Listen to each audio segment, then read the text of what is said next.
Bem, a gente já viu que a energia de Gibbs padrão da reação, ΔG0, é igual a menos RT ln de K, na constante de equilíbrio.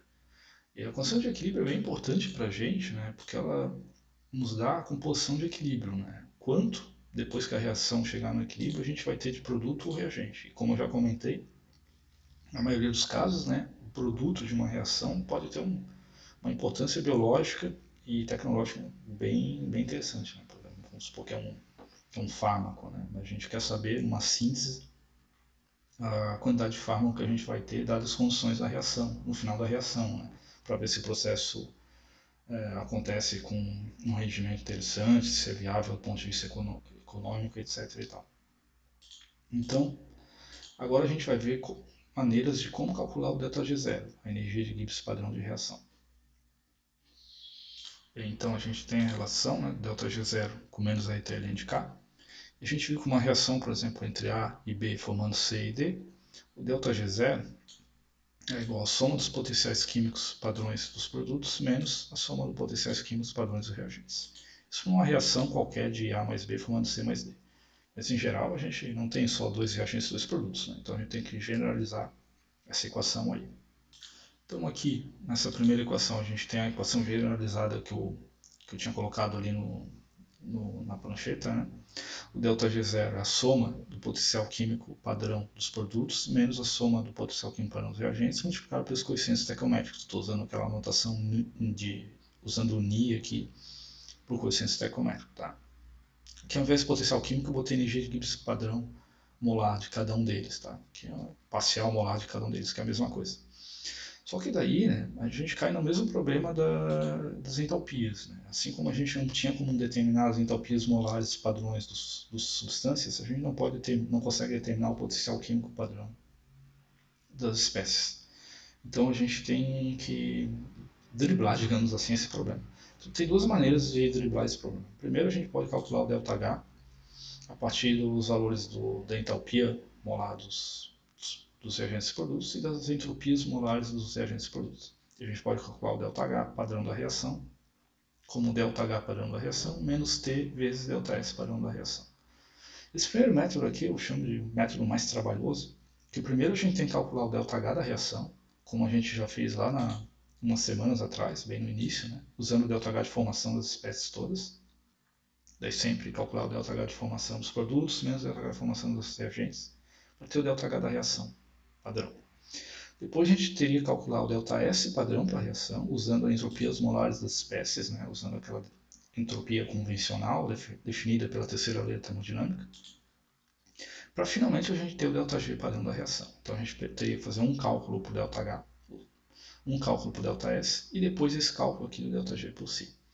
Então é um método bem trabalhoso, né? Porque envolve três contas, sendo que duas delas, o cálculo ΔH e ΔS, não são difíceis, mas são meio chatinhos de fazer, né? Que a gente tem que ver os valores tabelados das entropias molares, ΔH de formação, etc. E tal. Uma maneira mais fácil é obter o ΔG de reação, aqui está errado, era para ter só um deles, a partir da energia de Gibbs de formação dos reagentes dos produtos. Nesse caso aqui, a gente precisa fazer uma conta só. A gente calcula o ΔG de formação dos produtos e diminui o ΔG de formação dos reagentes, multiplicando pelos coeficientes estequiométricos. Aqui faltou. Aliás, deixa eu corrigir isso agora. Pronto. Então, ΔG padrão da reação é a soma do ΔG de formação dos produtos, ΔG de padrão de formação dos produtos, multiplicado pelos coeficientes estequiométricos, menos o ΔG padrão de formação dos reagentes, multiplicado pelos coeficientes estequiométricos. Daí esses ΔG de formação, né, essa energia de Gibbs padrão de formação, são tabelados. Então, o cálculo do ΔG de reação padrão vai ser o mesmo que a gente fez para calcular o ΔH de padrão de reação e o ΔS padrão de reação.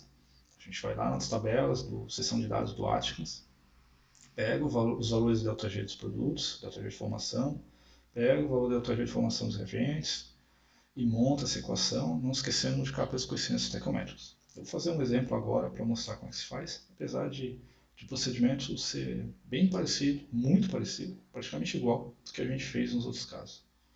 Bem, então eu vou resolver esse exemplo, sendo que tem mais dois para vocês fazerem nos slides.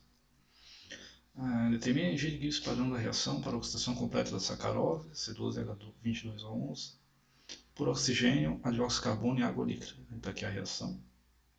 Não estão os valores que a energia de Gibbs padrão para a reação vai ser igual a 11 vezes a energia de Gibbs formação padrão para a água líquida, é 11 que é o coeficiente estequiométrico da água, né? Esse produto menos reagente.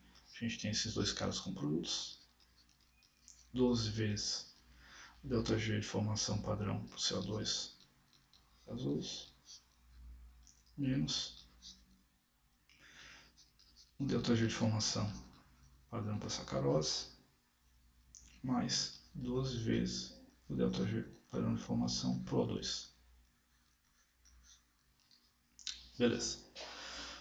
Então, olhando no Atkiss, vendo os valores, a gente vê que para o O2 aqui o ΔG de padrão de formação é zero, pelo mesmo motivo que o ΔH de formação do O2 é zero, né? Que seria a formação do O2 para ele mesmo, então não tem variação nenhuma, enfim. Então, pegando os valores das tabelas, para a água a gente tem, para o CO2 a gente tem o valor de menos 394 kJ/mol, para o CO2 são menos, opa, desculpa, eu confundi. O CO2 é 394, eu falei certo, mas escrevi errado. Né? E para a água,